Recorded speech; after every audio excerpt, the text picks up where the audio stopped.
was like a happy, upbeat kind of person, and I probably still come across that way, but it's just, inside I've not been too good at it. And I felt a similar way when I had postnatal depression after having Jacob.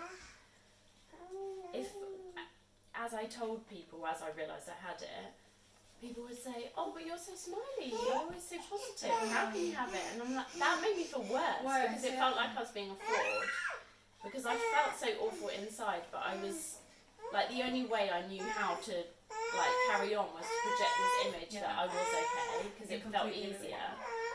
And it's really hard, because then you just feel so misunderstood, don't you? And it feels like, oh, maybe I'm just making this up, because people seem to think I'm fine. And then that undermined, like, my own confidence in knowing how I actually felt. That's horrible. It was really horrid, actually. That was one of the harder things, actually, was kind of coping with other people's reactions to it, and almost helping them help me when I didn't have any energy, or I just didn't have any capacity to do that. I just needed people to almost look after themselves, and for me not to have to say, well, this is how I need you to help me.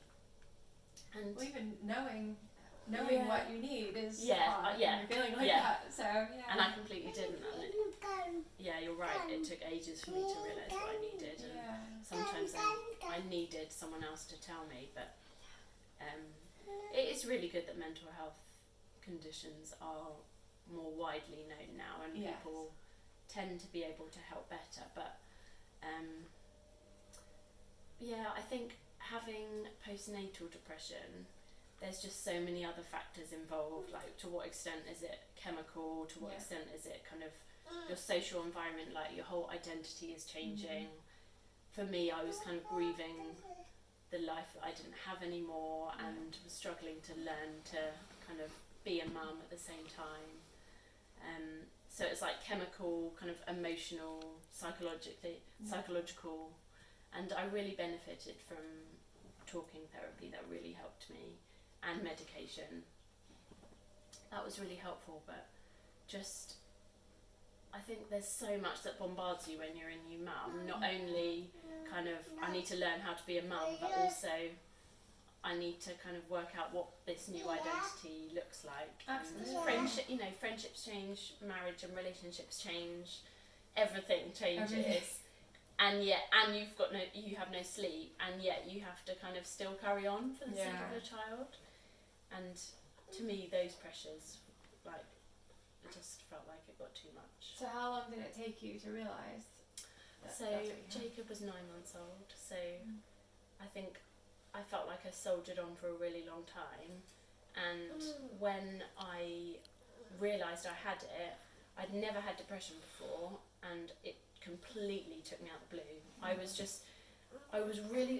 felt like I was wading through treacle, and I would look around the streets with these mums pushing their babies, and I'm like, how do people do it? I just felt like it was so hard. And then I was writing in a journal, because that was helping me, and I looked back at what I've written, and it said about me feeling really trapped and hopeless, and then something just clicked, and I was like, what if I have depression? And then I went that week to the doctor and cried on them basically, and they got me to fill in the questionnaire and said that I did, and I was completely kind of flummoxed by it.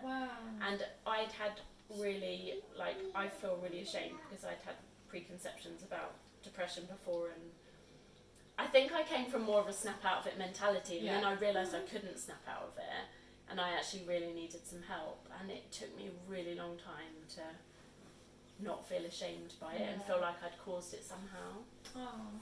That was really funny, because my dad was really, really sick when she was a newborn and a small baby.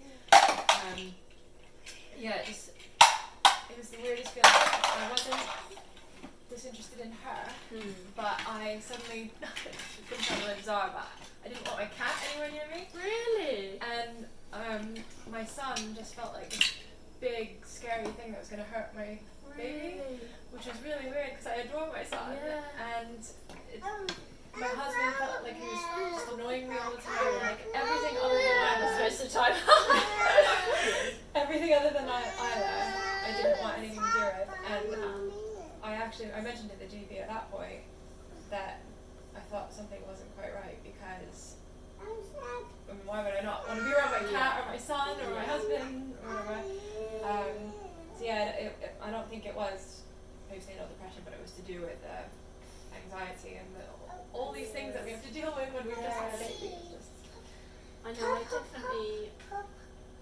I remember walking along the street, like I was so focused on kind of doing what I needed to do, and I think for me, I realised once I had depression, I realised that I just didn't do anything for myself, and I remember walking along the street thinking, what is the point in hobbies? Like, it doesn't achieve anything.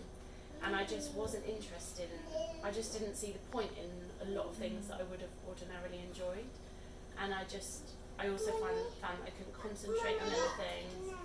It was like I was just really spaced out almost, and just constantly felt sad even if something happy was happening. I just had this underlying like constant sadness.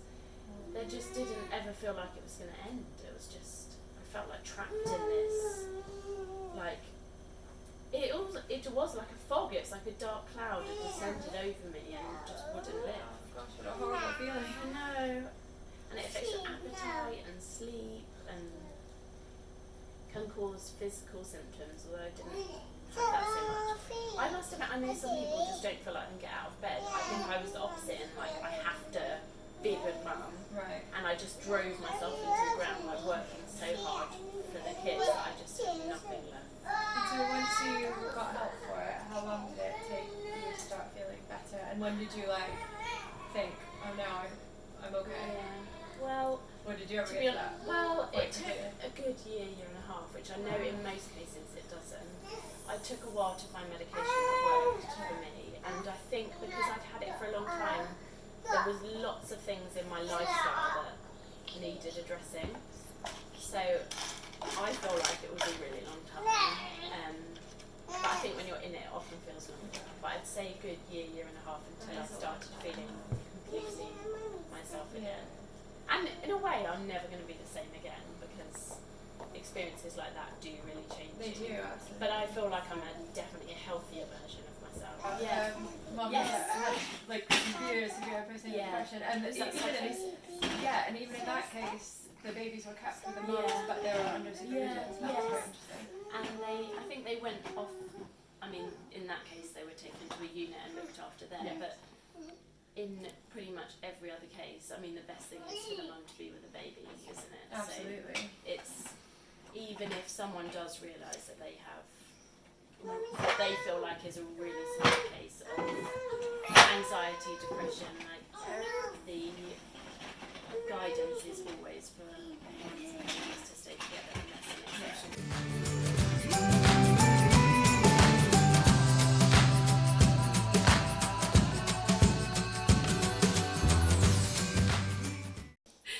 If you've got any questions or comments or want to share your own experience of anything we've talked about today, maybe it's anxiety, depression, diabetes, any of it, we'd love to hear from you.